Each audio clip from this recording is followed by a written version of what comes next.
Estamos já no novo ano, né? 2026. Que muitas bênçãos venham alcançar todos vocês que têm estado conosco todo esse tempo. Eu quero falar com vocês, antes da gente começar o vídeo, eu quero dizer para vocês que nós devemos agradecer muito a Deus nesse dia, porque os nossos irmãos venezuelanos ficaram muito felizes de estarem livres, né, daquelas torturas que eles vinham vivendo. Assim como Israel, um tempo, todos saíram para muitos lugares do mundo, correndo para não serem mortos ou presos ou torturados. Os nossos irmãos venezuelanos também, cubanos, também sofreram tudo isso, os cubanos ainda, né? Que Deus possa libertá-los também. Mas eu fico muito feliz de ver, principalmente os cristãos venezuelanos, né? Que não estavam podendo nem servir a Deus, não estava podendo nem criar os seus filhos na casa de Deus, não podia nada, né? E as doenças, as enfermidades e tudo mais, por conta de falta de tudo, né? Então, graças a Deus, eu espero que seja o início de uma grande vitória para os nossos irmãos venezuelanos e que aqueles que ainda não têm Cristo, que lá eu sei que muita gente nesse sofrimento buscaram a Cristo. E aqueles que ainda não têm, veja o livramento que o Senhor te deu no dia de ontem, né? Glória a Deus. Então vamos ao vídeo.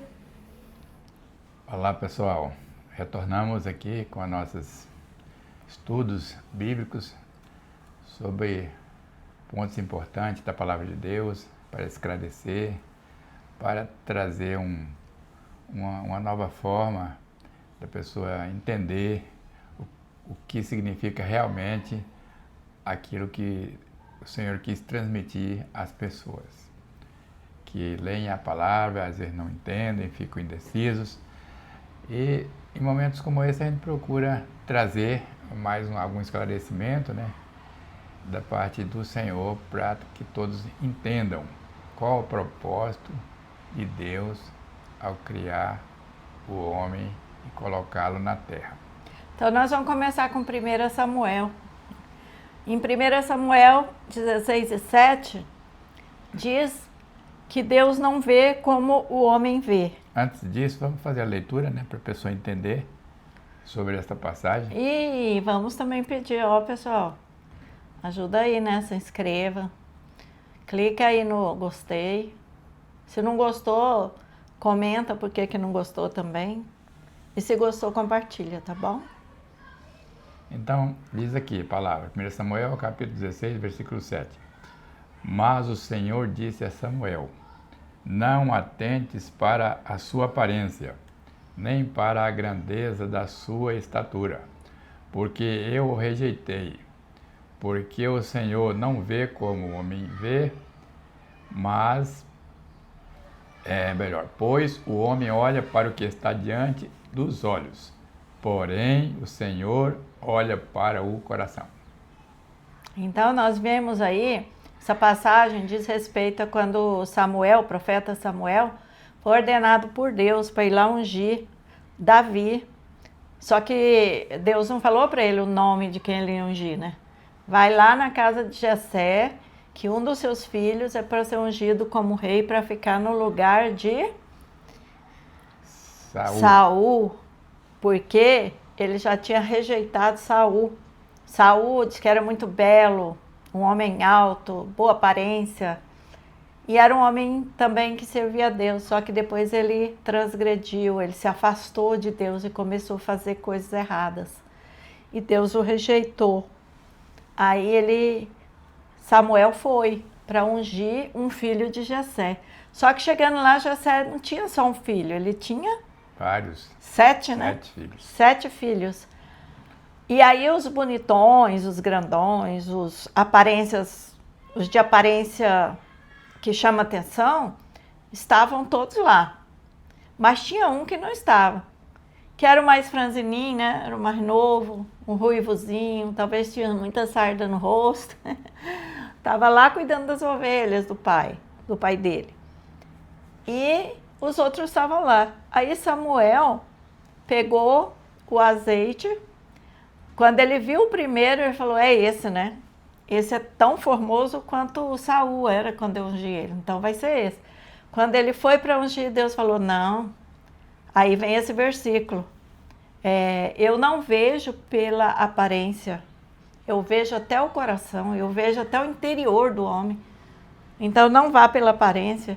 E assim Samuel passou por todos eles e nenhum Deus aprovou. Aí que Samuel falou, tem mais algum? Aí Jessé, pai de Davi, né, do rei Davi, na época que não era rei ainda, falou, tem um pequenininho lá, que está lá no campo, pastoreando as ovelhas. Então chama ele que nós não sentaremos à mesa enquanto ele não chegar. E assim foi. Então a história muita gente já conhece, mas a gente só quer dar esse up aí na nossa palavra, que a nossa palavra tá de acordo com a palavra de Deus, que diz que Deus não olha aparência. E muita gente hoje até se casa pela aparência, né? Às vezes olha a pessoa assim, nossa, é esse, ou é essa. Mas quando você passa a conhecer de verdade, aí vem os problemas, aí vem as separações, os divórcios. E vai, é 2, é 3, é 4, é 5 casamentos. Por quê? Porque não olhou o coração. Como que você olha o coração se só Deus conhece? Ué, falando com quem conhece. Se é Deus que conhece o coração, então você tem que dobrar o joelho humildemente e pedir, Deus, mostra para mim o coração desse ou dessa pessoa para ver se é ou se não é. Porque se não for, eu não quero. Né? Se não for da tua vontade, eu não quero. E é assim que você pode conviver com uma pessoa. Assim mesmo a gente diz assim, você vê aparentemente uma pessoa tão delicada, né? Tão boazinha. Em todos os lugares, gente. Em todas as igrejas, em todos os lugares você vai. Às vezes você fala, nossa, mas que pessoa meiga, mas que pessoa educada. Essa pessoa parece ser tão boazinha e tão assim, tem tanta empatia. Só que depois, quando você passa a conhecer aquela pessoa, você vê que não é nada daquilo, era só aparência. Então não é só no contexto familiar, em todos os contextos já não deve olhar a aparência. A mesma coisa ao contrário, né? Às vezes você vê uma pessoa lá na rua mal vestido, né? Descabelado, maltrapilho, às vezes até sem sapato, de chinelo. Você corre longe dele, você que eu digo assim, as pessoas que olham a aparência, né? Sai fora, assim, tem até medo, né? Ai, vou ser assaltado, eu não quero ficar perto dessa pessoa, porque essa pessoa pode ser do mal, entendeu? Aí, ao mesmo tempo, aparece um homem, uma mulher, tudo educado, tudo bem vestido, tudo, né? Tudo chique, carrão, papapá. Aí você dá atenção. E, na verdade, é ali que você vai perder tudo que você tem. É ali que ele vai te dar, vai ser um estelionatário, vai ser um ladrão de colarinho branco. E você olhou, achou que era gente bem pela aparência, né? Então, nem toda aparência demonstra aquilo que a pessoa é. Talvez sim, né? A pessoa pode até ser o que você pensa, mas nem sempre. Então, nós devemos ter o quê? Discernimento de Deus. Para isso, a gente tem que ler Bíblia, orar, estar na presença de Deus, para o Espírito Santo nos mostrar, né? O que é verdade, o que é da nossa imaginação. Então, talvez seja por isso, por essa passagem, espelha bem aquele dito popular, né? Que todos conhecem. As aparências enganam. E o importante não é a aparência, mas o intelecto, né? Que a pessoa tem no seu coração. Isso que deve ser levado em consideração. Até nas empresas que fazem o recrutamento de pessoas para preencher determinadas vagas, né? Eles são orientados a isso, não... Por isso que tem até um psicólogo, né? Para conversar, para ver quem realmente é aquela pessoa. Eles precisam conversar, eles não vão só pela fotografia ou pelo que a pessoa está aparentando ser, mas eles vão conversar. É conversando que se descobre o íntimo das pessoas, né? O que elas pensam, qual é o seu caráter, o que se ela é adequada ou não para preencher determinada vaga. Então é dessa forma que as pessoas precisam entender, e isso só é possível com o discernimento, né? Exatamente. É um Espírito, buscar o discernimento Santo de Deus, que dá esse discernimento para as pessoas entenderem e não caírem em armadilhas, em arapucas e serem ludibriados, como acontece muitas vezes. E aí, nesse segundo versículo que a gente vai ver, Provérbios 11, 22, ele diz assim, ó: uma joia de ouro no focinho de um porco, assim é a mulher bonita, mas indiscreta. Então, aí eu já entro para o outro lado. Não é pelo que você olha e vê a aparência, é pela pessoa que se olha e se acha, ou o homem, a mulher, um rapaz ou a moça, se olha no espelho e se acha o máximo. E essa pessoa, às vezes, ela deixa até de se alimentar ou de ajudar alguém para poder manter aquela aparência. Tem gente que levanta da cama e não sai sem se maquiar, sem se preparar, porque essa pessoa precisa, ou o homem ou a mulher precisa, ele é inseguro, ele tem autoestima baixa, então ele precisa de que alguém fale que a aparência dele é ótima, né? Alguém fale, elogie, e para isso vive uma vida que não é dele ou que não é dela. Então muitas vezes a gente não pode olhar por esse prisma. Por quê? Você, moça, você, rapaz, que acha que você, como diz aí no mundo, é a última bolachinha do pacote, não se engane, porque a última é a que mais as últimas são as que mais são quebradas, que mais estão destruídas. Então, às vezes está boa aparência por fora, mas por dentro está limpo, no sentido não de estar puro, mas limpo de qualquer informação boa. Não tem nada na mente, não tem nada no coração, não tem nada para dar para o outro, não tem nada para oferecer, não tem nada nem para ter um bom papo, uma palavra, nada, nada, nada, é vazio, é vazia.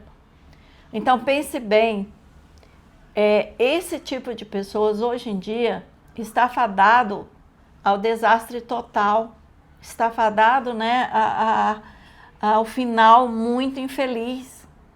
E a gente vê aí até na política, né, em todas as áreas da vida, as pessoas que acham que o que eles aparentam, o que eles falam, o que eles demonstram ser e não são, que aquilo ali vai enganar as pessoas pro resto da vida, né? Mas não vai, porque tem um dia que tudo vem abaixo e aí a pessoa fica destruída no fundo do poço e muitas vezes nem consegue mais se levantar. Então essa parte aqui está falando com a mulher, mas o homem também tem que ter muita preocupação com isso, porque tem rapaz que acha que todo mundo, vamos dizer assim, o rapaz solteiro, todo mundo quer casar com ele, que ele vai poder, né, escolher. E aí ele pensa que é só ele que tem aquela boa aparência, mas não é. Lá na frente tem muitos e muitos outros que também tem boa aparência. E vai que essa pessoa que está com ele acha outro que tem muita boa aparência e ao mesmo tempo tem intelecto e ao mesmo tempo não é uma pessoa... como que fala aquela palavra quando a pessoa só pensa que ela é mais que todo mundo? É narcisista, que ela que merece tudo, que ela que tem que ter tudo, porque ela é a mais bonita figura do universo, entendeu? Então, vamos jogar por terra, vamos destruir isso aí que o diabo tem colocado, muitas vezes na vida de jovens crentes, né? Então, aqui diz que uma joia no focinho de um porco, assim é uma mulher bonita, mas que é o quê? Indiscreta. Porque a pessoa que não tem o que conversar, ela é indiscreta.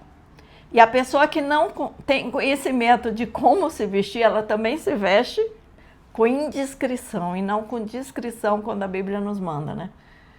Então, a pessoa que não tem nada para oferecer, ela se torna uma pessoa indiscreta, vazia, e que ela é considerada como uma joia no focinho de um porco. Isso é Bíblia, gente. Não é de nós mesmo, né? Então vamos aqui a outra referência bíblica, né? Aqui está um pouco difícil para entender, devido à claridade. Salmo 94, 11. Deus conhece os pensamentos dos seres humanos. Mas claro que conhece, né? Porque ele foi o Criador. Ninguém melhor o Criador para conhecer mais da sua criatura. E nós não conhecemos nada, porque ninguém, humanamente falando, pode entender o que a pessoa realmente está pensando, o que a pessoa, o que ela almeja, né? Quando ela fala uma coisa, se aquilo é verdadeiro ou se é apenas para enganar.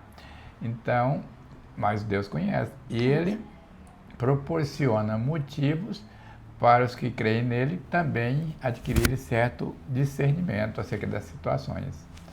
Porque não podemos apenas acreditar no que as pessoas dizem, né? Porque as pessoas, a humanidade é enganosa, é inclinada ao mal, desde o princípio, desde a criação.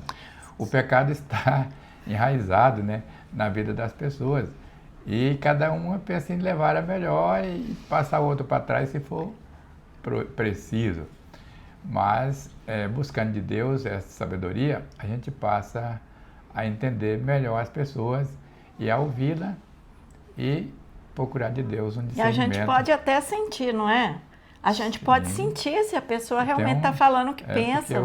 É como se tivesse um detector de mentira, né? Exatamente. Que leva a gente a não cair em certas armadilhas. Quando a gente está na presença de Deus, dificilmente o diabo pode enganar. Só se a gente vacilar, se a gente deixar de ler a Bíblia, deixar de orar, depois deixar de buscar a Deus. Às vezes o inimigo chega, né? E a gente dá brecha, mas do contrário, até o que a pessoa fala, você olha, você sente que ele não está pensando aquela coisa. Que ele está falando aquilo apenas pelo interesse do momento, daquilo que está querendo conseguir com você, ou com sua amizade, ou com alguma coisa que quer te agradar. Então temos também em Gênesis uma história linda que a gente pode fechar com ela, né? Mais uma referência bíblica, né? Que fala... Que está Gênesis capítulo 24 e 25. São 2 capítulos contando essa história. Essa passagem vai relatar a história de um casamento, né? Entre Isaac, que é uma figura bíblica, um dos patriarcas, né? Da nossa descendência, né? E Rebeca, que era uma pessoa que ele nem conhecia. E Isaac, assim, ele era um jovem, né? Naquele tempo, acho que com 40, 50 anos ainda era bem jovem, né? Jovem. Porque o povo vivia anos e anos. Isaac, ele não escolheu uma mulher para ele se casar. Isaac, ele servia a Deus, ele vinha, né, lá da linhagem de Abraão, né? E ele era um servo de Deus, ele adorava, né? Ele oferecia sacrifício de louvor a Deus. E aí Isaac precisava se casar. Aí o que o pai dele fez? O pai dele chamou um empregado lá das terras dele, da fazenda, e falou: olha, você vai lá na terra, na nossa terra, porque eles não moravam mais lá na nossa terra, e busca uma noiva para o meu filho.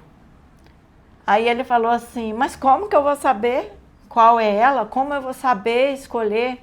Ele falou: não, olha como ele já tinha o discernimento de Deus, né? Vai ser assim, ó, quando você chegar no poço e essa moça, ela vai chegar, vai oferecer água para você e vai oferecer água para os seus animais. É ela que será a esposa do meu filho. Gente, olha que confiança em Deus, que Deus ia preparar tudo isso para dar certo. E tem mais uma. Quando você falar com ela, ela vai aceitar de imediato. Veja só, que nunca tinha visto, né? Então, você vê Deus no negócio. Senão, ele te teria falado assim, Isaac, você não quer ir lá, você escolher não, né? Aí Isaac ia falar, olha, não, você pode ir, mas você escolhe uma moça bem bonita. Não, não foi isso que aconteceu.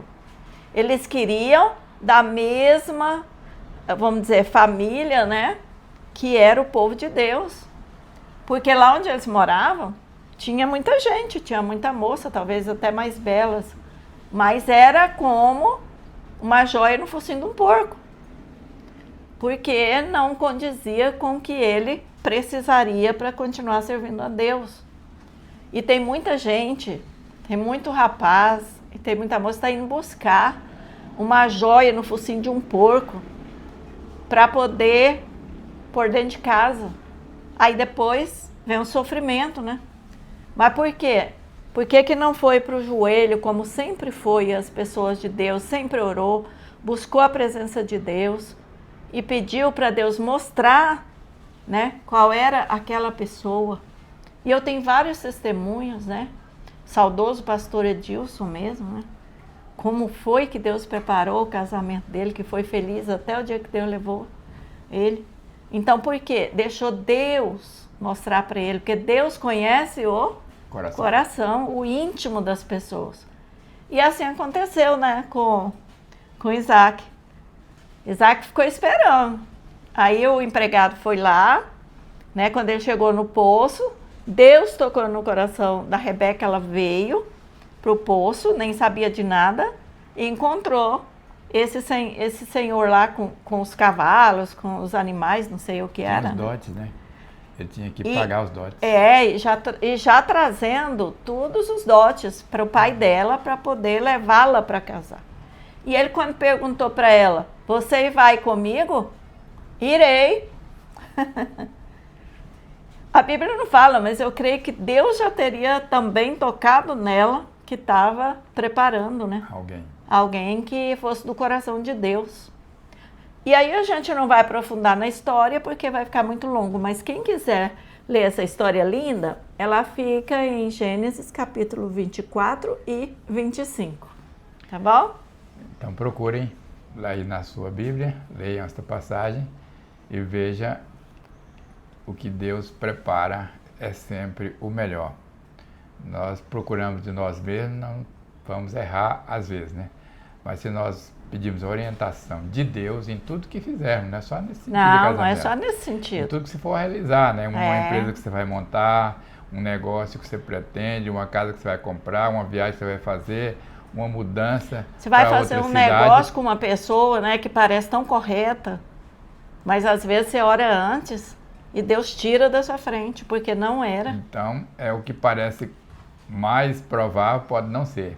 Exatamente. E dessa forma que a gente deve crer em Deus, crer na palavra, né, e seguir as orientações e os conselhos para não entrarmos em dificuldades, né? Essa é a dica para 2026, viu? Uma ótima dica. Se você já começar assim, orando, pedindo a Deus discernimento, com certeza você vai fazer os melhores negócios nesse ano. E você que ainda não tem uma família, Deus vai preparar a melhor família que pode existir para servir a Ele. Ok? Ficamos por aqui, tá? E até o próximo vídeo.